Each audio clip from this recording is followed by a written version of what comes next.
The great hall of the Galactic Council was silent. Ambassador Rayan of Earth stood tall in the center. He wore a dark suit, the Earth flag on his chest.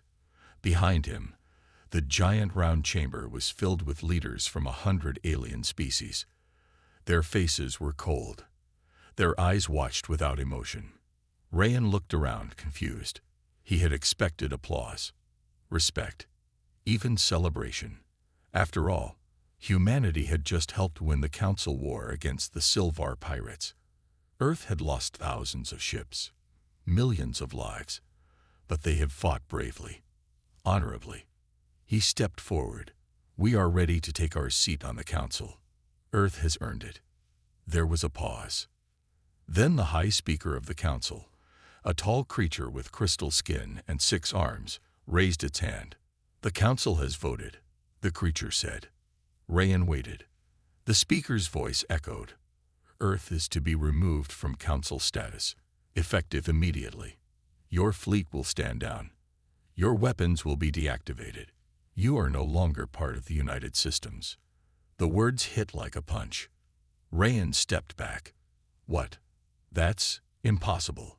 We gave everything for this alliance. The speaker did not blink. That is why you must go. Whispers filled the chamber. Other species looked away. Some lowered their heads. Others smirked. You humans are too dangerous, the speaker continued. Too independent. Too unpredictable. If we let you rise further, you will one day rule us all. Rayan clenched his fists.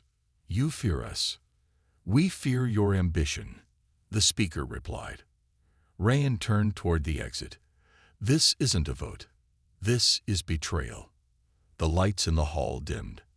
Outside, Earth's ambassadorship was surrounded by Council fighters. Their weapons were already locked. Rayan was escorted back to his ship, not as a friend, but as a prisoner. Back on Earth, the news spread fast. Everyone was shocked, angry, confused. We gave them everything, shouted President Harlow. We protected their planets. We saved their people. And they stab us in the back. Admiral Chen, leader of Earth's space fleet, stood in silence. This was never about peace. It was about control. Across the solar system, Earth's military bases were suddenly attacked. Council drones disabled satellites. Supply ships were cut off. Mars colonies lost contact. The betrayal was real. And it had begun. Talon 1, Earth's Central AI Command, sent out a red-level alert. Every fleet was ordered to return home. Defenses were activated. Secret weapons, never shown to the Council, were powered up for the first time. Humanity would not fall quietly. Meanwhile, in deep space, Captain Rhea Morgan led the 7th Earth Fleet back from a mission near Orion's edge.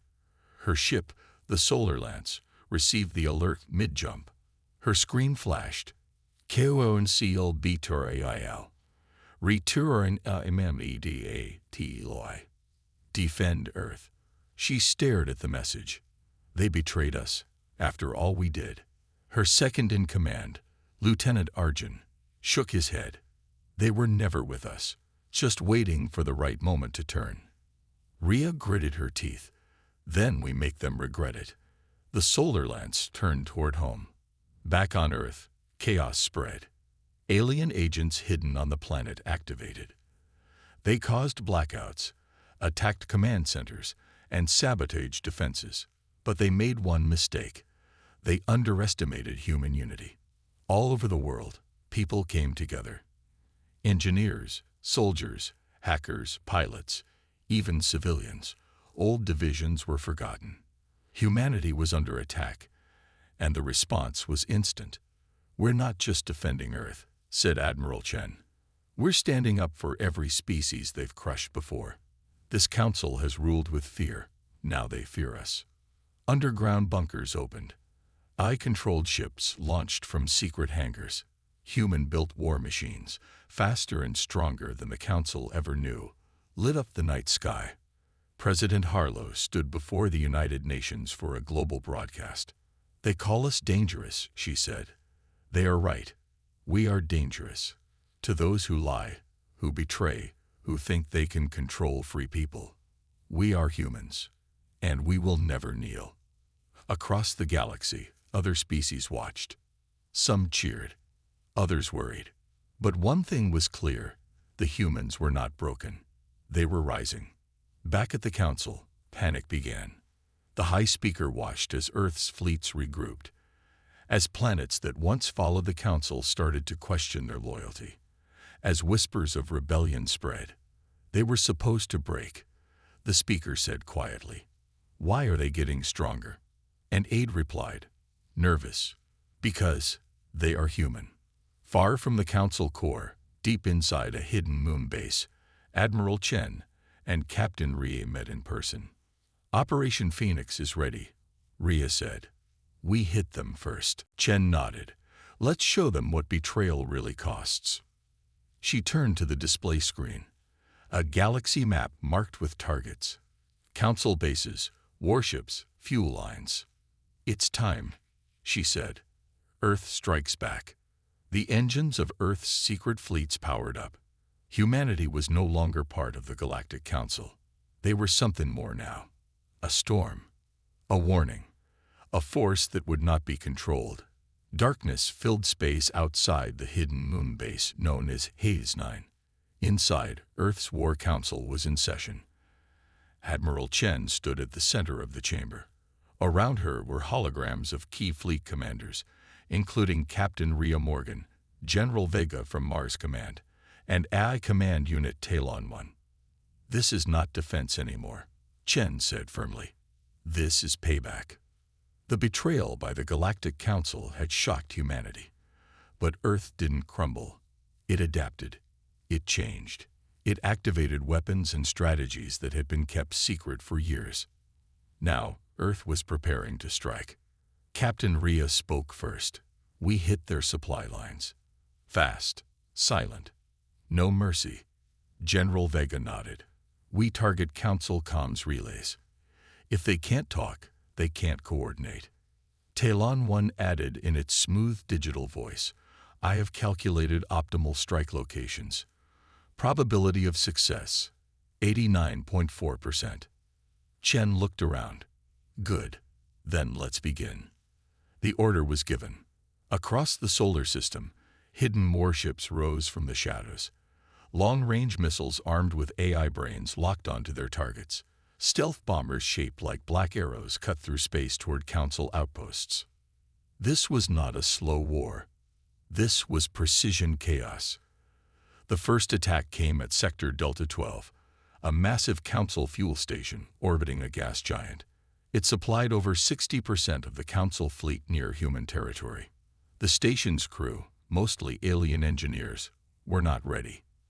At 3:15 Earth Standard Time, 4 human stealth ships arrived, silent, invisible to most scanners. They launched a volley of EMP torpedoes. Within seconds, the entire station went dark. 10 minutes later, it exploded in flames. Back at the Council's high command, alarms rang. Reports poured in. Earth ships attacking relay bases in 3 systems. Unknown stealth tech. Communications jammed. Zero warning. The High Speaker slammed a clawed fist on the table. How are they doing this? They shouldn't have this kind of power. One Council general, a lizard-like creature named Vartak, hissed. They were always hiding their true strength. This is why we feared them. Earth's next move was even bolder. Operation GhostNet. A fleet of Earth's fastest ships slipped behind enemy lines and hacked into a key Council satellite grid.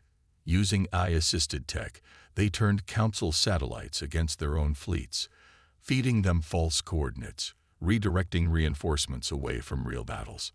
In one system, a Council patrol ship followed a fake signal and ended up in a black hole's gravity well. In another, an entire fleet arrived at an empty asteroid field and were surrounded by cloaked human ships. They never saw it coming. On Earth, people watched the news with hope and pride. We're not just surviving, said a young engineer on Mars. We're winning. But this war was not easy. In the battle for Outpost Helix 7, A human squad was ambushed. Commander Elena Torres and her team were surrounded by Council hunter drones. They held the line for hours, sending out data on new enemy weapons before they were overwhelmed. Her final message was short. For Earth, no retreat. Her sacrifice helped Earth forces build counterattack against the drones. Every loss taught humans something. Every mistake became a lesson, and every attack grew smarter. Back at Hades 9, Admiral Chen reviewed a live feed of the battlefield. Red dots marked Council ships. Green dots marked human units. The green was spreading fast. "We're moving faster than expected," she said. Talon 1 responded. "Enemy protocols are rigid. They lack adaptation. Human forces use chaos as advantage." Chen smiled slightly. "Then let's give them more chaos." She opened a private channel to Captain Rhea. "Are you ready for Phase 2? Rhea's eyes were cold, focused. "I've been waiting." Her ship, the Solar Lance, turned toward the Council armory world of Syrinx, where thousands of alien weapons were built. No one had ever dared to attack it. Until now. Meanwhile, whispers began spreading across the galaxy. Species long under Council control heard the news. The humans are fighting back. The Council is losing ground. They can be stopped. On the desert moon of Draxia, rebels who had hidden for years came out with weapons in hand. On the water world Vera, seafolk blocked Council trade ships. Even inside the Council itself, some members began questioning the betrayal. "Maybe we were wrong about the humans," one alien said quietly. "Maybe they are what this galaxy needs." But the Council was not done yet. In secret, they began preparing a new weapon. Something they hoped would end Earth's resistance once and for all. Something ancient. Something powerful. But Earth was ready. They had been betrayed. They had been underestimated. Now they were writing a new story. One not of survival, but of dominance. And the galaxy was watching. Far beyond the edge of known space, in a dead system with no sunlight, the Galactic Council hid something terrible. They called it Project Oblivion. Few even in the Council knew of it. It was old, older than the Council itself. A remnant from an ancient war, a weapon built not by them, but found, buried deep inside the frozen core of a long-dead world. They didn't understand it fully. They didn't need to. They only knew one thing. It destroyed everything it touched. Now, as Earth's forces struck deep into Council territory, the High Speaker had no choice. "Activate Project Oblivion," it ordered, voice heavy with fear. Council generals hesitated. "My Speaker, the weapon is unstable. Even we." The Speaker interrupted. "Earth is winning. Their allies grow by the hour. If we do nothing, they will rise, and we will fall." The command was sent. On the dead world of Iteran, deep machines awoke. Ice cracked. The ground shook. And from below, something began to rise. A dark sphere, pulsing with red energy. It hovered in the air, humming with power. The weapon had no crew, no control system. It was AI-based, but alien, even to them. It moved like it was alive.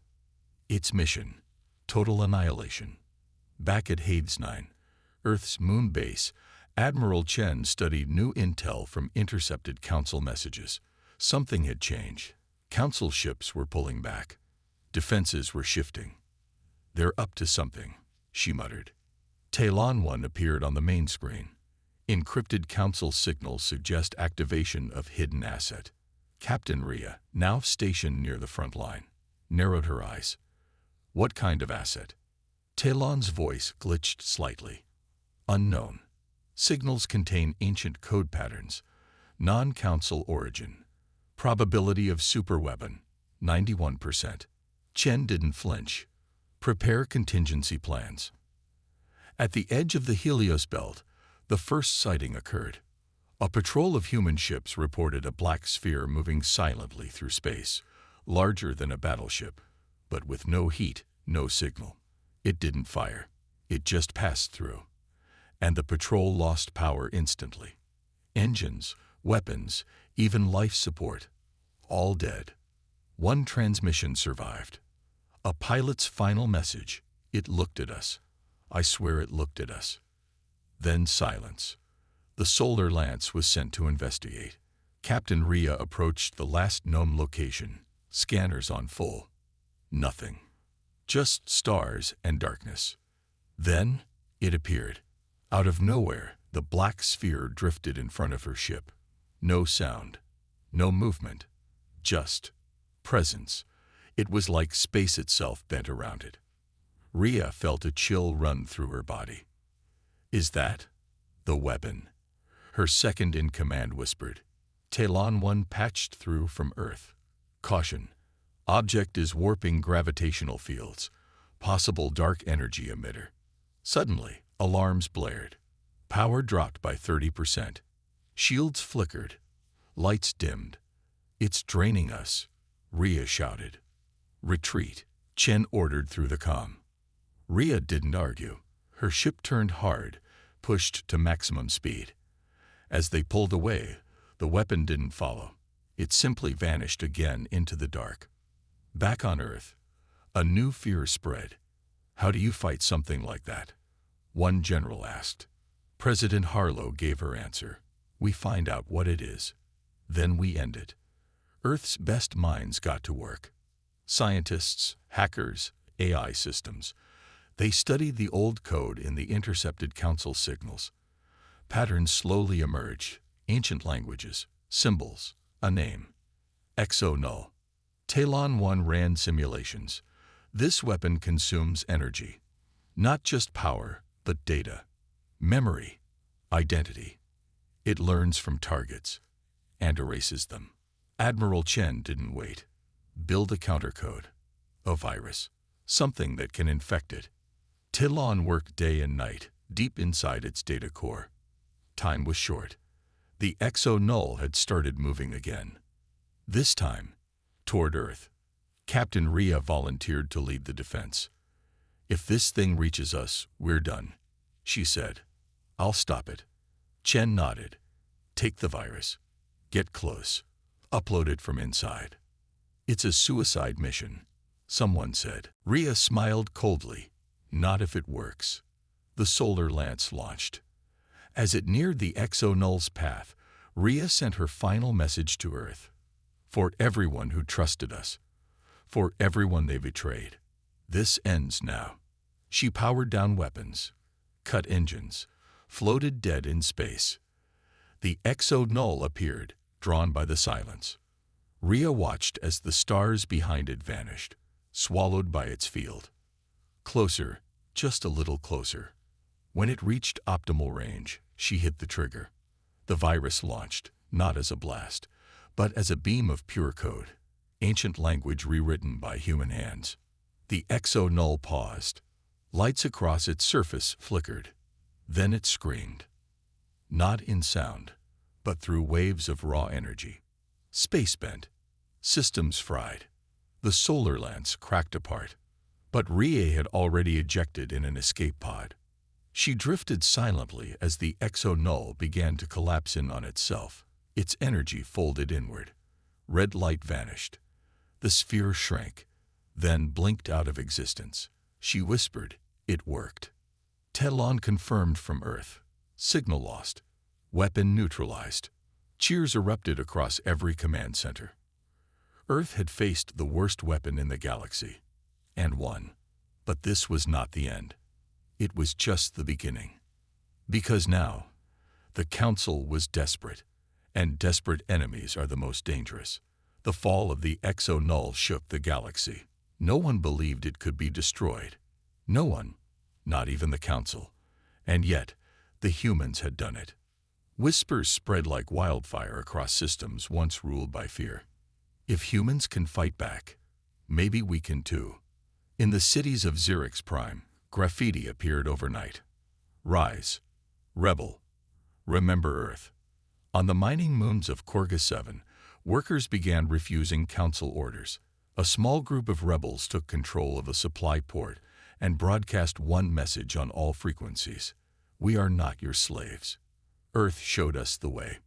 The Galactic Council tried to hide it.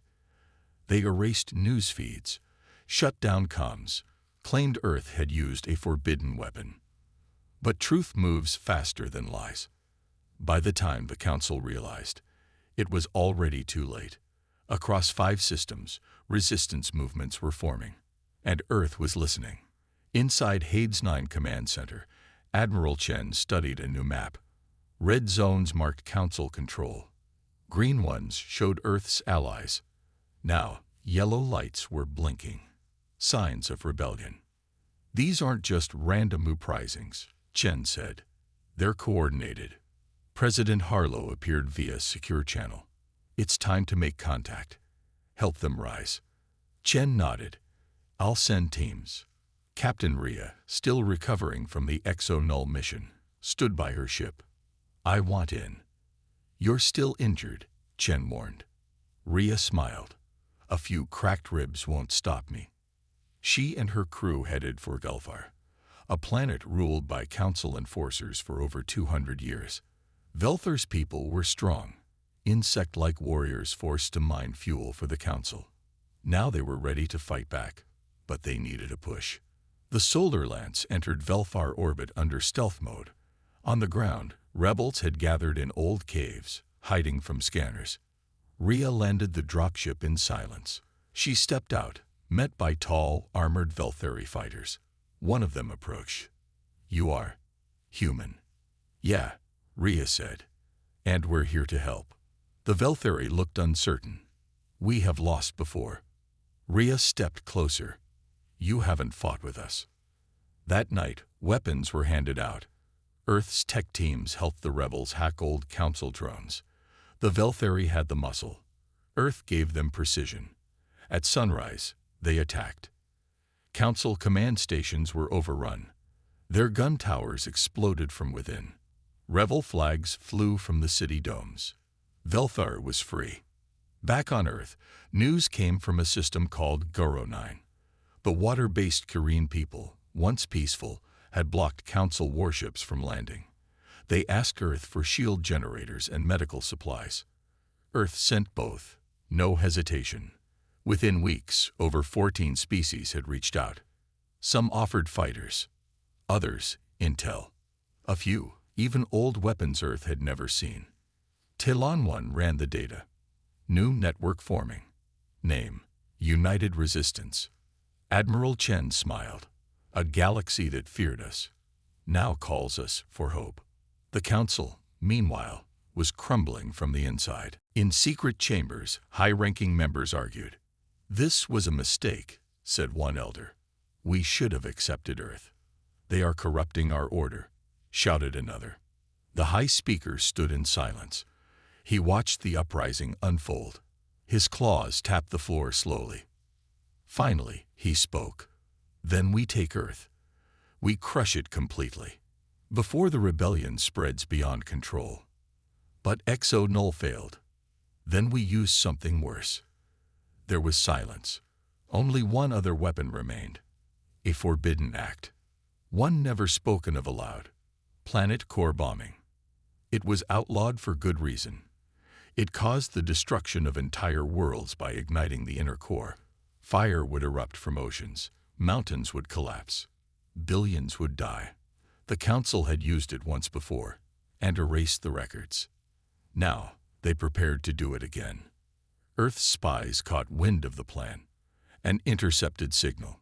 2 words decoded. Core strike. Admiral Chen's face turned pale. They're going to destroy Earth. Captain Rhea stared at the screen. We need to stop them. Now. Talon 1 calculated their time left. Council fleet en route.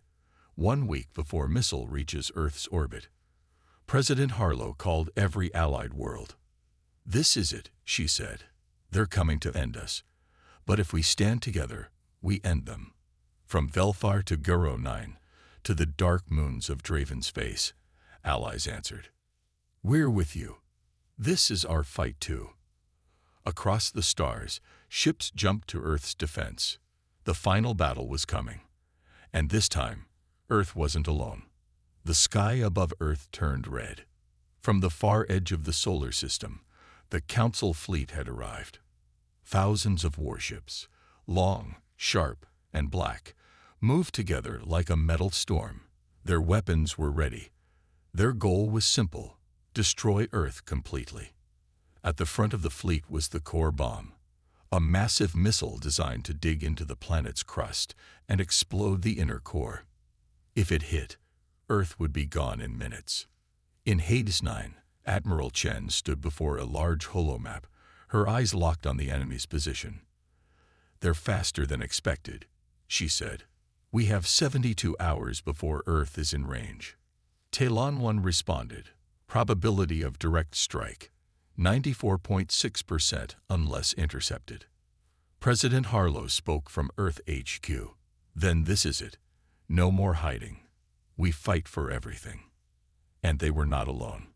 Ships began arriving from every corner of the galaxy. The insect warriors of Velfar flew in spiked cruisers powered by plasma engines. The water-world Kareen brought sleek, glowing fighters that moved like fish in space. Even old pirate clans from the asteroid rings sent raiders, eager to strike at the Council for past sins. The sky around Earth filled with ships, alien and human, side by side. Captain Rhea stood on the Solar Lance's bridge. Her ribs still hurt, but her eyes were sharp. "Let's welcome them to hell," she muttered. The first wave hit near Jupiter. Council scouts were met with surprise fire from cloaked Earth ships. Explosions lit the gas giant's orbit. Dozens of Council ships fell, but more kept coming. Talon 1 guided defense formations. "Redirect to Sector 19. Flank from above Saturn. Prepare interception grid for core missile." All over the solar system, battles rage. At Mars, human defense stations fired their railguns nonstop. At the Moon, ground cannons launched high-arc missiles. Over Earth, shield satellites activated, forming a glowing blue net across the planet's upper atmosphere. But then the core missile appeared. It was huge, like a flying mountain, black and glowing with red lines, moving slowly but unstoppable. Council ships surrounded it, guarding it like a god. Admiral Chen looked at it on the screen. "It's time," she said. "Time for what?" asked General Vega. Chen replied, "The hammer." From behind the Moon, a secret ship appeared, Project Hammerhead, Earth's heaviest weapon. It had never been used in battle. Shaped like a triangle and powered by dark matter, it had one job: destroy large targets in one strike. Its giant cannon charge.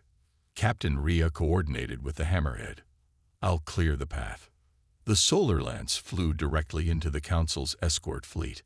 Lasers and missiles hit her shields. Her ship shook, sparks flying inside. But she kept going. "Fire now," she shouted. Hammerhead unleashed its blast. A beam of energy thicker than a tower shot out and hit the core missile dead center. A blinding light filled the sky. When it cleared, the missile was damaged but not destroyed. "It's still moving," someone shouted. Chen clenched her fists. "Then we hit it again." The Hammerhead charged for a second shot, but before it fired, Council ships swarmed it. Dozens crashed into it like suicide drones.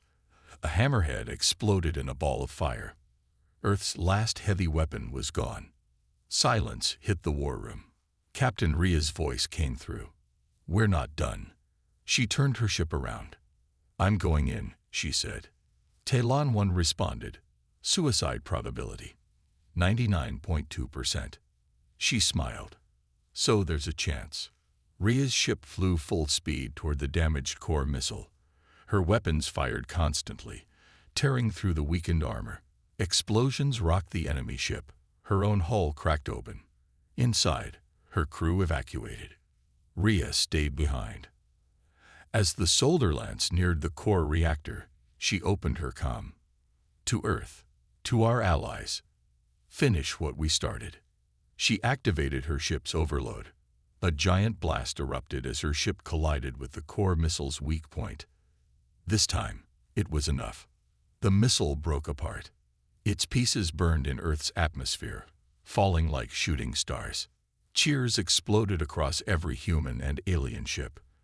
The Council fleet had no backup plan, no second strike. Their best weapon, gone. And now, Earth's allies struck back with full force. Council ships began retreating. Some were destroyed while fleeing. Others surrendered. For the first time in history, the Council had lost a war. Earth had won. But the cost was heavy. Captain Rhea was gone. Tears were shed in war rooms, in space stations, in cities on every allied world. Statues were planned. Songs were written. Her name became legend. On Hades 9, Admiral Chen spoke to all frequencies. Today we did not just defend our home. We proved that even the powerful can fall. This is not the end. This is the beginning of a new galaxy. The Council was broken. Earth stood strong. And somewhere, in the ruins of a burning Council world, a signal blinked. Someone was still watching. The war was over, or so everyone thought. After the Council's defeat, Earth became a symbol of hope. Across the stars, statues of Captain Rhea were raised. Songs were sung in alien languages, praising her bravery. A new alliance formed, the United Resistance, made up of former slaves, rebels, pirates, and free worlds. Peace returned. But peace never lasts. Deep in a forgotten part of the galaxy, far from Earth's eyes, a secret ship drifted near a dead sun. Inside it, 5 beings gathered.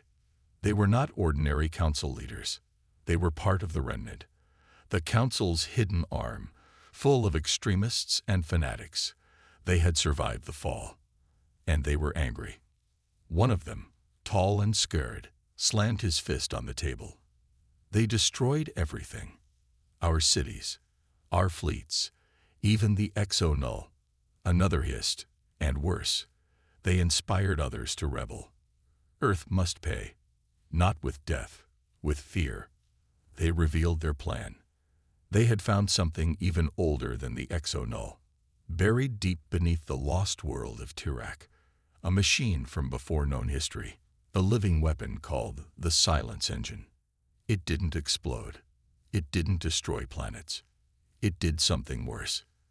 It erased sound, memory, thought. Wherever it went, life stopped. Not dead, but silent, empty, blank. The remnant believed it was a creation of the first species in the galaxy, beings who had vanished without a trace. The weapon was their legacy, or their curse. Now, the remnant planned to awaken it, and point it at Earth.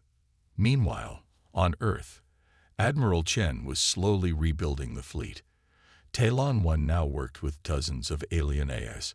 Ships were being built faster than ever. Trade routes opened. Peace talks began between old enemies. But something felt wrong. Strange signals were picked up near the outer edge of known space. Ghost readings. Whole ships missing. No explosions. No wreckage. Just gone. Talon 1 ran scans. Signal pattern does not match any known Council tech. Admiral Chen ordered a scout team to investigate. They never came back. Only one message was recovered. Scrambled, broken, but one word was clear. Silence. Captain Cade, Rhea's old second-in-command, took charge of a new ship, the Starfire, and went to investigate. He found it near the Tirak system, a black cube the size of a city, floating in space. No lights, no sound, just pure, cold silence. As the Starfire approached, all systems began to fade. Lights dimmed. Voices vanished. Even sound inside the ship went quiet. Cade pulled back, barely escaping. He returned with data. Admiral Chen studied the footage. No heat, no radio. It doesn't destroy. It unmakes. Talon 1 spoke grimly. This is not Council technology. This is something older, more dangerous. President Harlow called an emergency meeting with all resistance leaders. We thought the war was over, she said, but we were wrong. The council may be broken, but its poison lives on. The silence weapon was moving, slowly but steadily, toward Earth. It didn't fly like a ship. It didn't warp through space. It just drifted like a ghost. But nothing stopped it. Anything near it shut down. Ships, stations, even people fell unconscious as it passed. They had 12 days before it reached Earth's edge. Admiral Chen ordered every ship to prepare. We're not letting this thing get close. The United Resistance launched everything. Fighters, battleships, stealth bombers, even pirates and smugglers joined the fight. But when the first wave reached the silence engine, they simply stopped. No damage, no noise, just cold stillness. No survivors. The galaxy panicked. Mass evacuations began on outer colonies. Religious groups claimed it was the end of time. But on Hades 9, Chen refused to give up. There must be a way. If it was made, it can be unmade. Talon 1 dug through ancient data. iNetworks searched ruins, old transmissions, even myths. Finally, they found something. On a distant archive world once ruled by the first species, there was mention of the silence engine. And one phrase kept repeating.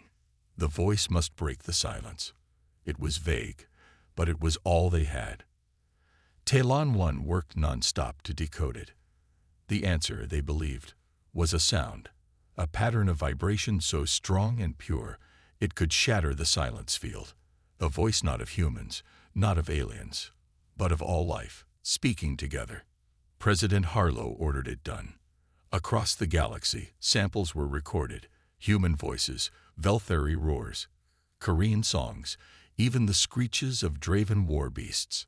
The sounds were layered, mixed, and transformed into a massive energy wave. It was called Project Echo. The Starfire would deliver it. Captain Cade volunteered. Rhea gave everything.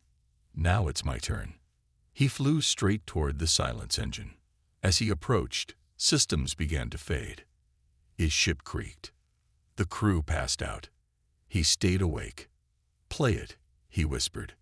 The Echo launched. A vibration-filled space.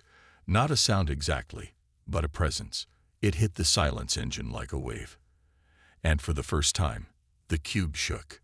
Cracks appeared. Lights flickered.